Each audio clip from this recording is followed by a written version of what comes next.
Hi, I'm Zibby Owens, and you're listening to Moms Don't Have Time to Read Books. This episode has been sponsored by Bookhampton. As the premier independent bookstore in the Hamptons, Bookhampton has a highly curated selection of books for readers of all ages, unique one-of-a-kind gifts, and exciting author events. Browse their fabulous staff suggestions online at bookhampton.com. I'm honored to be interviewing Rowan Ricardo Phillips today. Rowan is a poet, author, screenwriter, translator, and journalist. He has won many prestigious literary prizes and written 4 books: When Blackness Rhymes with Blackness, The Ground, Heaven, which just won the Nicholas Guillen Outstanding Book Award from the Caribbean Philosophical Association, and his most recent, The Circuit, A Tennis Odyssey. He has written about sports for the New York Times, the New Yorker, and the Paris Review. An English professor, he has taught at Harvard, Columbia, NYU, Princeton, and Stony Brook. He graduated from Swarthmore College and received his PhD from Brown University. He currently lives in New York and Barcelona. Just a friendly reminder, please follow me on Instagram at Zibby Owens and at Moms Don't Have Time to Read Books, and please subscribe to this podcast. Thanks so much. So I'm really excited to be here today with Rowan Ricardo Phillips, who's the author of The Circuit. We've already been chit-chatting for a while, so I feel like we could talk forever. Welcome, Rowan. Hi, Zibby. Tell us what The Circuit is about and what gave you the idea to write it. Yeah, The Circuit is a book just published last year, still weird to say last year, 2018 in November by my publisher, Forrest Grouse and Giroux. It's a book about tennis and life. It's set to 1 year, the 2017 season, from the start, January 1st, through the end, in the end of November. So it becomes a chronicle of a year in the life of tennis and the way in which that year kind of marks a really incredible way that we saw 2 players that we thought were maybe done for come back more triumphant than ever. Talking, of course, about Roger Federer and Rafa Nadal. But it's not a book about Federer and Nadal. It's a book about the year, the grind on the circuit. It focuses on the men's tour, though it also mentions the women's tour when the 2 intersect at places like Indian Wells, which I know you like to go to. I do too, and some of the majors. But it's a year in the life. 2017 was a unique year on the court and off. And I've often found myself wondering whether life seeps into the world of tennis or whether tennis keeps it out. And it seemed like a wonderful year to kind of test that and explore it. And, Andre Agassi, who's a player I've always loved, and he has that wonderful autobiography open. And he was on the podcast. I know. Hi, Andre, if you're listening. But he talked about how he was explaining to his trainer, Gil, about the circuit, the grind, the tour, and how it's players chasing the sun. Right? It's such an elegant way to think about it. And for me, it became a control among so many variables in tennis and in life. Who are you? Where are you? Where have I come from? What am I doing here? And you see in tennis players a lot of that going through their head while you're watching them. That's part of what I love about it. They're really exposed. No helmets, no teammates to pass to. And it's really just kind of the kinetics of problem solving. You're watching it either live or on television, and you don't know what's going to happen, but you feel involved and implicated. And I think that's why people become such devout fans of players. So yeah, that's what it's about. It's a book that kind of lives and breathes tennis, but as a way to kind of understanding how we live and what it means to kind of think about a year in the life, right? Totally. You described it so beautifully in the beginning of your book when you were saying how, 2017 came with it a lot of geopolitical, national, controversy and issues and all the rest. And in the book, you were kind of debating, maybe this is an escape. Is watching tennis an escape from it all? So you wrote, the world feels slippery, dense, supercharged with social and political change. And yet for a few hours, here was tennis, literally a light in the sleepy darkness of my apartment. It's moments like this, these odd hours with the game on, when its metronome and angles take the form of therapy. I listen to the world, take a deep breath. It's so beautiful. You can tell this is like a poet writing a book. This is like, but it's true. It's like some people escape. There are different ways people escape. And tennis, I feel like, gives such a great way to do that. Yeah, I think that it becomes useful escape in 2 ways. One is for the individual. It's January. I've been up way too early today because I've been watching the Australian Open. And when you live on this side of the world, when the tennis year starts and the year starts, if you're catching matches live, it's this kind of commitment You know, sort of like, you know how so many people in January have these New Year's resolutions. And if you're an early bird, you look out your window and you see all these people running the first week of January, and then you see fewer the second week and fewer the third week. But with tennis, it's not a resolution. It's that time to kind of get up early and watch tennis kind of rejuvenate itself again. But it's also, I think, an escape in an unexpected way in that it builds community. You don't know who else is up until maybe, you know, you catch up with a friend, you're out at work, and you're like, oh, how you doing? Oh, I'm all right, but I've been up since 4 because Roger Federer was playing. I really wanted to see that match. Oh, you too, da-da-da. So there are ways in which these private joys that you have can become communal and bring us together. I also like to think of tennis as being an escape that rather paradoxically builds bridges. It's not an escape to shut yourself off, but it's rather an escape from the kind of paint-by-numbers life that we live if we're not careful. You know, when you follow tennis, when you follow a player you love, you know, you're in Melbourne one moment, and then you are in Miami the next moment, and then you're in Monte Carlo the next moment, and it almost becomes like a caper or a chase. And I like that. It's really crazy how much travel is involved. It's really like before crazy. I married Kyle, who's like was in the professional tennis world and is such an addict that we watch every tournament all the time. I already like that guy, by the way. I like him too.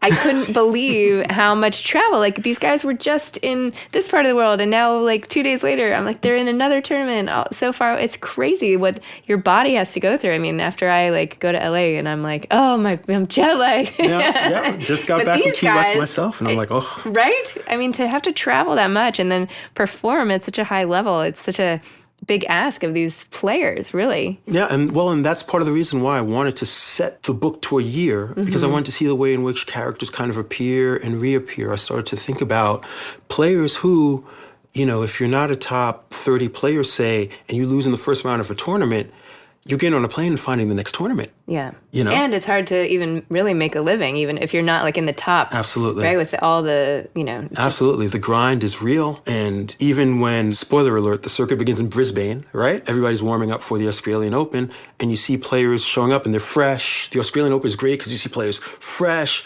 The new line of whatever brand they wear is fresh. You're not tired of it yet. But then when you see them in, say, September, at the Australian Open, not so fresh, you know? And in that way, the book, it's a tennis odyssey. The title is The Circuit, A Tennis Odyssey, but it's really also kind of like an Iliad as well. There are a lot of people in it, and there's a lot of injury, and there's a lot of trial and tribulation, and some folks you see in the beginning don't make it to the end, and some folks who are down for the count in the beginning pick themselves up in the end. It's a grind. It's a beautiful grind. I don't know how they do it and sustain it, but I love to spend time with them in that way. It's a game that I think is deceiving, Zibby, because it seems like it's about swinging a racket, but it's about your feet and it's about your mind. You know, the strokes, you get those kind of hardwired into you by the time you're 11 or 12, right? And you make some tweaks going forward, but, you know, you have to have your strokes by then. The rest is kind of like how you think and how your feet think. You love Roger Federer. I spend some times, because I've spent most of my adult life watching him, I watch his feet now more than anything else. I just kind of watch his feet. See, the thing about Federer is that, you know, what you were saying about, you know, no helmets and that you get to see the players. Yeah. I feel like Roger Federer is so stoic. Like, he's so good about not showing his emotion that I feel like I'm like gypped sometimes. His tennis is beautiful. It's like watching art.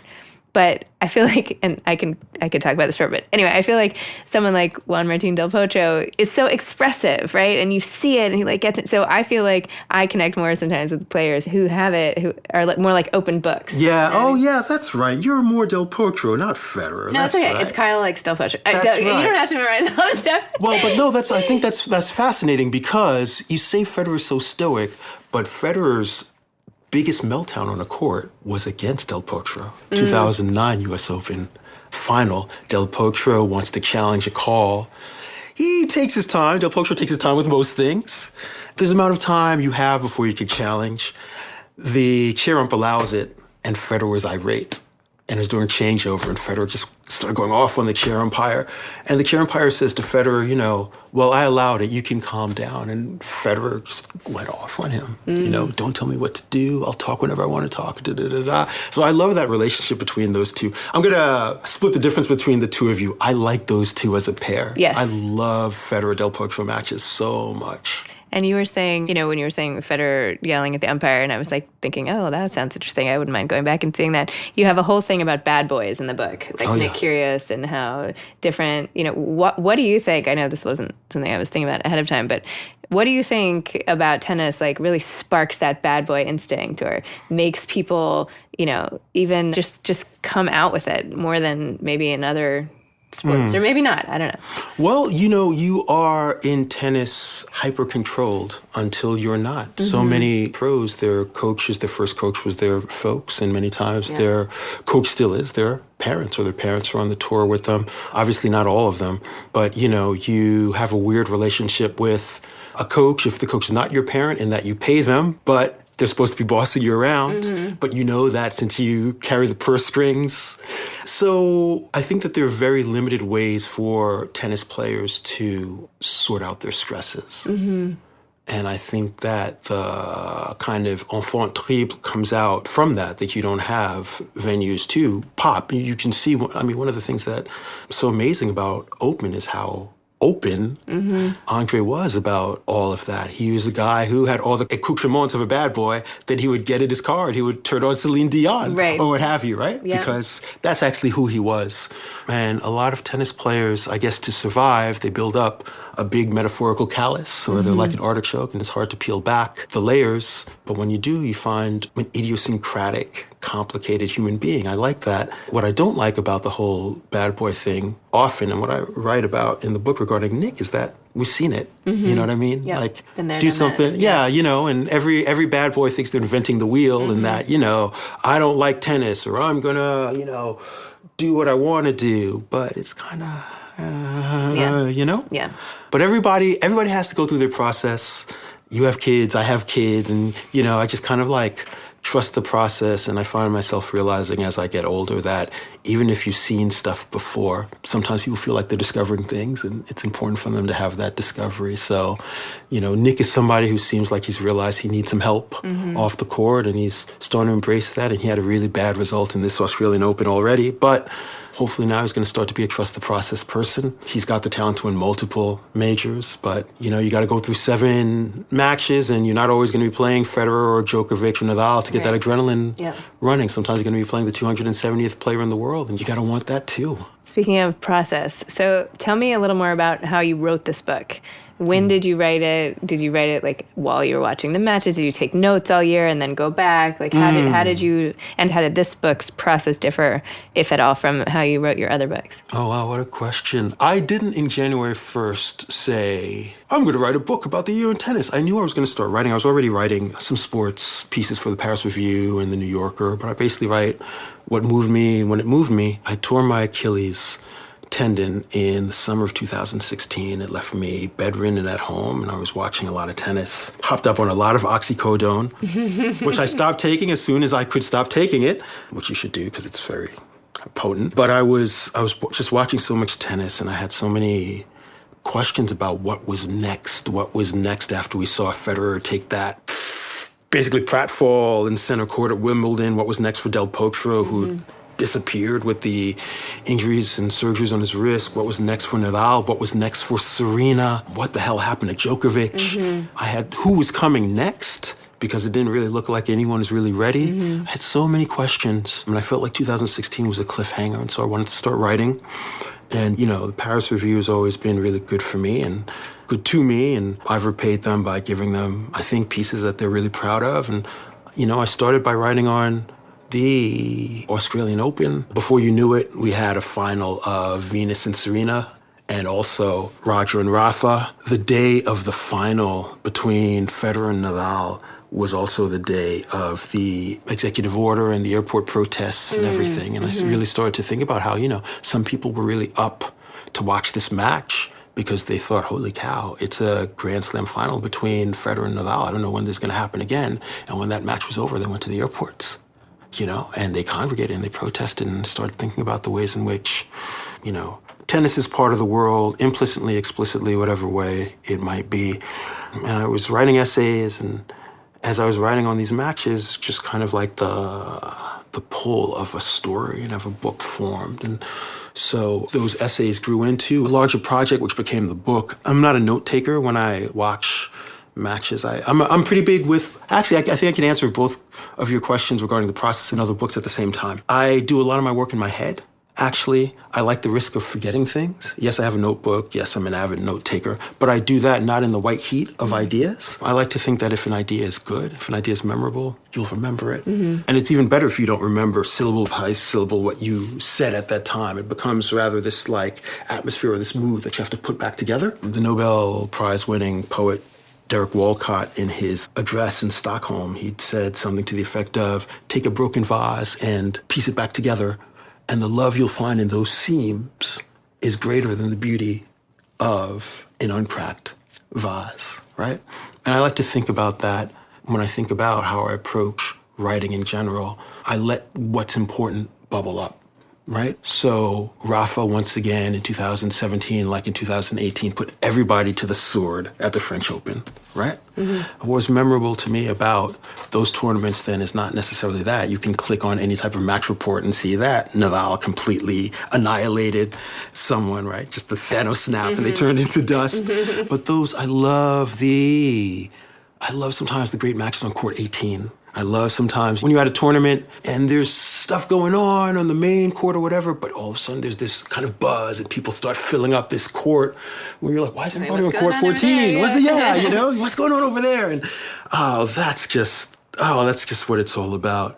So I let my passions and my sense of things bring me through whatever matches seemed really kind of alive and worth dipping in amber, worth remembering, that's more than the match report or the final score or what have you. For instance, Nadal in 2017 in that final just destroyed Stan Wawrinka. But I think Stan played a really good match. I think Stan played really well. There's just sometimes only so much you can do. Your memory is insane that you can like recall it with just, it seems like your brain is like, it's like you have it all. I don't know. I think it's kind of like a job requirement. That's what I also love about tennis, though. Like a good tennis player has to, if Kyle and I played and Kyle whipped me, I hope I would have a sense of how he whipped me, right? And I could try something different. Maybe it wouldn't work, but you can't just keep walking into the same wall again and again and again and again.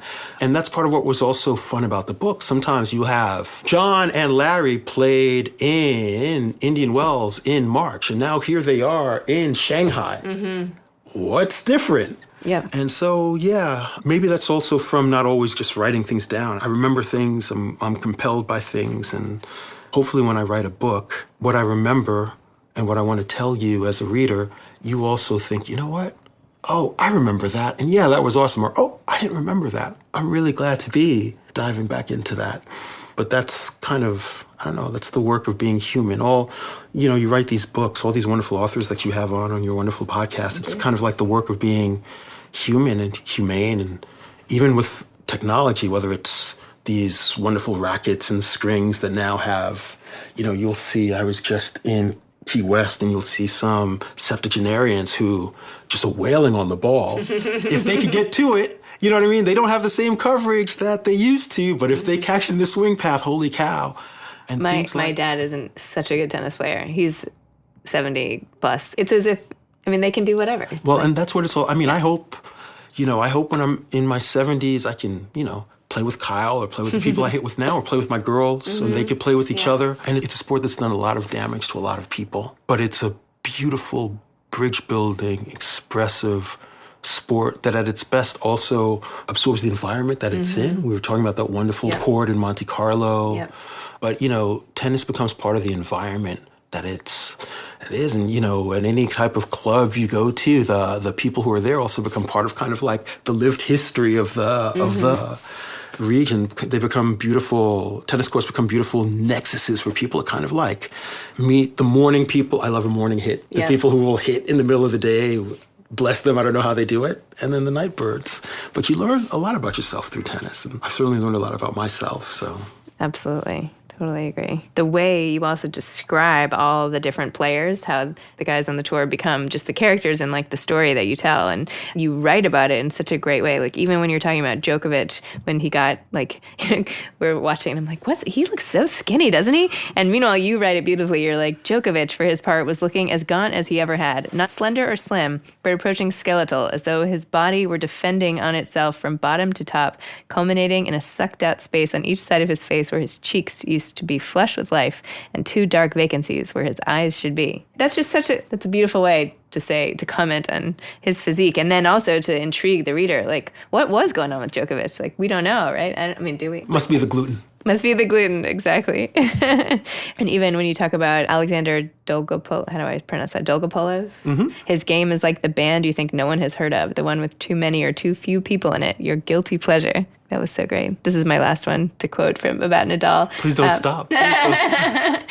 Still, there was something singular about Nadal. A lesser physical specimen would look like a walking creamsicle in what he was wearing, but he had somehow managed to spend a lifetime making outfits no one should be able to look serious in seem full of intent. Isn't it true, though? I mean, it is true. It is true. He's such a singular, awe-inspiring, physical presence. He just makes stuff look good. You just shouldn't be able to wear that stuff, but he rocks it like the champ he is, and I've got a lot of admiration for that. Another one who, they don't have the same body type, but Stan Wawrinka, when he won the French Open, I don't know if you remember, but he was wearing some like checkered shorts that looked like basically like golf pants that were cut off. And hey, man, hats off to you if you can win the French Open wearing that. So your writing style, your background in poetry and everything, how is it different for you when you write prose versus poetry? Does it just seem so natural to you? It's like based on the material you're writing about, or? I think they're just different faucets, different taps. I definitely don't have a moment where I go, now I'm writing poetry or now I'm writing prose, but both are, I think, about a relationship with time and space. When you write poetry, if you're writing it down, you have a page. If you're composing in your head, there's still kind of space working out, but it's just kind of like you have a different sense of how you're occupying that space. She sang beyond the genius of the sea. The water never formed to mind or voice, like a body, holy body, fluttering its empty sleeves. That's not me, that's Wallace Stevens. But that's just, poems can start from completely out of nowhere in a way that prose really can't. Mm-hmm. And so I just try to be attentive to what my relationship to what I want to say is. Poetry is how I understand the world, even if I'm writing in prose. But when I write in prose, I'm trying to establish a different type of relationship. I'm more interested in you knowing the who, what, where, how, why, and when of what we're talking about. And with poetry, it's a conversation from kind of like the sensorium, all of these kind of like things you can't name inside of you, and this conversation you're having with the past, right? Like classical music and jazz. Well, and rock and roll actually even too. These conversation with kind of like the greats of the past as well. You're trying to kind of wrestle them into your own type of song. But I'm really fortunate to have an editor who's so good to me at FSG, and Jonathan Galassi, and he looked at the book and what I was doing, and he was just like, this is great. Just don't put any poetry in it, because the poetry comes out of you anyway. So what you see in my writing style is kind of really just kind of like, if I don't think about poetry, the poetry leaks out. Mm-hmm. If I think about poetry when I'm writing prose, it's going to be kind of like, I wander lonely as a cloud, and nobody's going to be very interested in that. So it's just kind of like being aware of what my goals as a writer are at a given time. And I told this story in a recent interview. It's not a story, don't worry, I'll keep it short. Poetry and tennis mix in all types of unexpected ways. I was minding my own business once, and my dad called me, and he was like, turn on the TV. And I was like, turn on Wimbledon. I was like, the matches aren't going on. He was like, turn it on.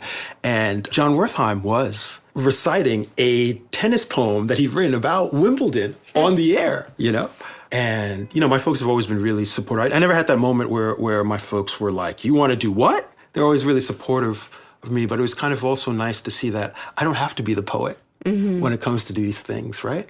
And I didn't write this thinking I'm a poet writing this book. I thought of, John McPhee and his great levels of the game, and John Wertheim and his great strokes of genius, and Elizabeth Wilson's Love Game that I love so much, and Steve Tagore's great book on Borg and McEnroe, and Louisa Thompson's great writing for The New Yorker, and the book's dedicated to her because she's as good as there is, and just kind of carrying on the conversation. There have been so many wonderful tennis writers. I'm happy to be among them, and hopefully I'm just kind of like paying what they've given me forward, you know? And you do that line by line, I guess, the best way that you can. And this book was the best way that I can. I don't know if I have a circuit two. Yeah, I was going to ask, what's coming next?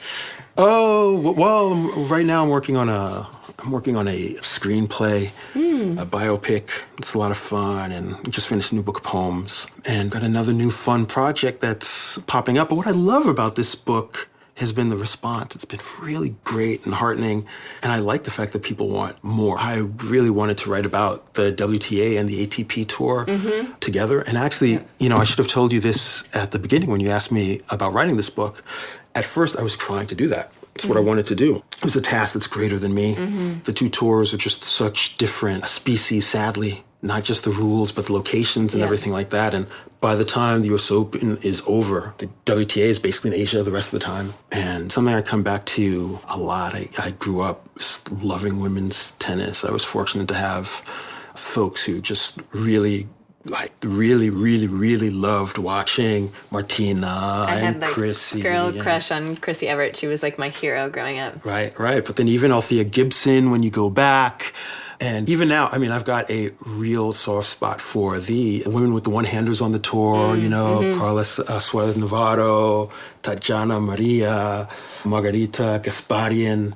I love the expressiveness of the women's game. I still maintain the Celis Capriati semifinal in 91 was maybe the most influential match of the past 35 years. That it brought the future that we didn't know was coming to tennis, and then that, of course, was followed up by the Williams sisters and everything that came after. But that match, I still think of kind of like the Game of Thrones of tennis matches. It's a great match, and to see those kids not just hitting the ball that hard, but being that competitive through 3 sets. It was great. Sadly, and this is kind of part of the complicated part of tennis, right? I mean, Capriati and Celis, when you think about kind of what happened to both of them down the road, and you didn't see any of that coming, but it just reminds you how life throws all types of top spin and underspin and side spin at you, and they're both now thriving in different ways as well. And I also love to see, like Andre, who's, I could not say enough about Andre Agassi, but I love seeing tennis players who kind of like find things after tennis too. Yep. Yeah, it's heartening. It's really heartening. So I know we have to wrap up soon, but for aspiring poets or prose writers or tennis reporters, anyone, do you have any pieces of advice for them based on your experience? Well, based on my experience, I would say with poetry, I'd say read everything and live, I don't, I'm fortunate enough to travel a lot to read and talk about my work. And, you get the expected question of who should I read? Who are your heroes? And those types of things. And I always say, I have a non-hierarchical mind that, your heroes will let you down because they're supposed to. And there are writers you don't think much of who might have a sentence or a poem or a short story that grabs you. And that's what it's also all about, the surprise of it. So just kind of like read everything and live intensely. And, for people who are aspiring, to be part of, writing on tennis, there's so many other people with better advice out there, I think, to give. But I do find there's a world out there in terms of writing on sports in general that you can maybe fit into, but it's not best for you in the long game. I've been on the ground at a number of events with credentials, and you see the grind that it is, the schlag that it is. Match reports get written before the matches are over. Press boxes are crowded and people can barely see. People are hustling down to ask a question of a tennis player or whatever athlete in a presser because the editor asked them to ask that question, or they know that that's the only thing that's going to get filed, so they need to take that angle. I mean, you can quite easily lose the quicksilver necessary idiosyncrasy of yourself, right? And I don't know what to say to anybody regarding that other than that the long game in sports and in art it's not only the most important thing, it's the only thing. The long game is the only game. I mentioned John McPhee earlier. John McPhee, if you look at his career and what he chose to do, he pops in and out when he wants to and how he wants to. Because in the end, what you leave is what you leave. I don't think that people are going to be reading match reports of a semifinal match or somebody's interview of a young tennis player who's trying to park a car 30 years from now. And that doesn't necessarily need to be the goal of anyone. Everybody has their own objectives in writing. But information now, technology, what I love about this podcast and what you're doing is it's a labor of love. You know, we're coming together and we're talking kind of unfiltered from the heart. And that's the way in which technology and sports can kind of like bring us hopefully to new plateaus. But there's a way in which, if you're not careful, you can get perks that seem useful. I get to see the matches. I get to expense my meals. Isn't this great? Mm-hmm. And then 7 years later, you're still doing the same thing. It's a grind. Mm-hmm. So I would just say that believe in good sentences and believe that your experience is a singular experience and that it matters. Understand that access at this point in game is not a charade, but it's a type of dance where I don't know how much the reporter is needed. If you had David Halberstam, another great hero of mine, who he's stuck around with the Trailblazers, the Portland Trailblazers in the late 70s. He wrote a book about it, right? He's kind of on the beat for the year. But athletes don't need us in that way anymore. They have Instagram, they have PR firms and everything like that. They don't need you, and they know that. So they put stipulations on you for access. Access is the carrot that's dangled in front of you. But then it becomes a lot about leveraged relationships. Fortunately, that's not the case for me. I feel very blessed in that sense. But it's easy to be swallowed up in the maelstrom of all of that. So be an individual and write well, and whatever gift you have, you know, just try to pay it forward. That's why I love what you're doing, you know what I mean? This is about paying things forward. Zibby, you know, the sweetest thing I've heard in response to this book is, you know, I read this book and now I want to go play. Or I read this book and I used to watch a lot of tennis, but now I'm going to watch a lot of tennis. That for me is what it's all about. It's paying it forward, you know? So. Well, thank you so much. It's been truly, truly a pleasure to chat with you. So the pleasure's been mine. Thank you. This episode has been sponsored by Bookhampton, bookhampton.com. Thanks to Ryan and Steve at Texture Sound for the audio editing and mixing. Thanks for listening to Moms Don't Have Time to Read Books.